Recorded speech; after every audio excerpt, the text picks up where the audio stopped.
Passport కోసం ఒకవైపున అందరూ సిద్ధంగా ఉంటే అప్లై చేసుకుంటుంటే పాస్పోర్ట్లు అనేకం పెండింగ్లో ఉండిపోతున్నాయి.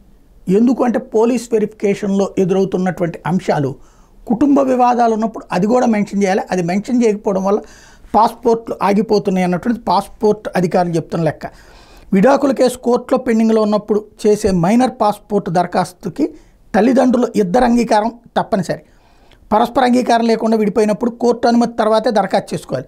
కోర్టు అనుమతిస్తే తల్లిదండ్రులు ఒకళ్ళ ధృవీకరణతో పాస్పోర్ట్ మంజూరవుతుంది. కానీ అలా కాకుండా చెప్పకుండా అప్లై చేస్తున్నారు. విడాకులు మంజూరు చేసినప్పుడు న్యాయస్థానం తల్లిదండ్రులు ఒకళ్ళకే మైనర్ బాధ్యతలు అప్పగించి మరొక పిల్లల్ని కలుసుకునే హక్కులు ఇవ్వకపోతే అప్పుడు సింగిల్ పేరెంట్ ధృవీకరణతో పాస్పోర్ట్ మంజూరవుతుంది. కానీ కోర్టు ఆదేశానికి సంబంధించినటువంటి సర్టిఫైడ్ కాపీని ఇవ్వాలి. అలా ఇవ్వకుండా ఇది అసలు చెప్పకుండా అడుగుతుంటారు.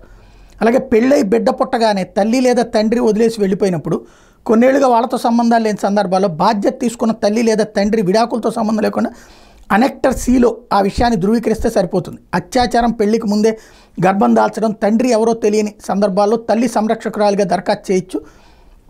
ఈ విషయం చాలామందికి తెలియక నష్టం జరుగుతోంది.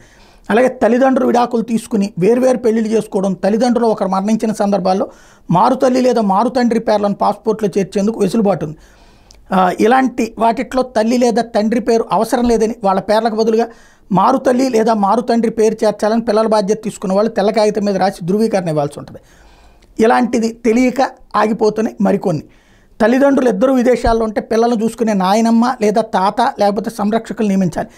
గార్డియన్కి సంబంధించిన వివరాలను ఎంబసీ ధృవీకరించాల్సి ఉంటుంది. ఈ మేరకు తల్లిదండ్రులు ఇద్దరు సంతకం చేసి సంయుక్తంగా అఫిడవిట్ అపెండెక్స్ 11 సమర్పించాలి. ఒకవేళ లీగల్ గార్డియన్ ఉంటే కోర్టు ఆర్డర్ కాపీని కూడా సమర్పించాలి. అలాంటిది సమర్పించకపోవడం వల్ల మరికొన్ని ఆగిపోతున్నాయి. ఓవరాల్గా వ్యక్తిగత కుటుంబ సంబంధాల్లో ఎదురయ్యేటటువంటి సమస్యల కారణంగా పాస్పోర్ట్లు ఆపుతున్నామే తప్పించి లేకపోతే మరేమీ లేదు అన్నటువంటి విషయాన్ని హైలైట్ చేస్తున్నారు ఇక్కడ.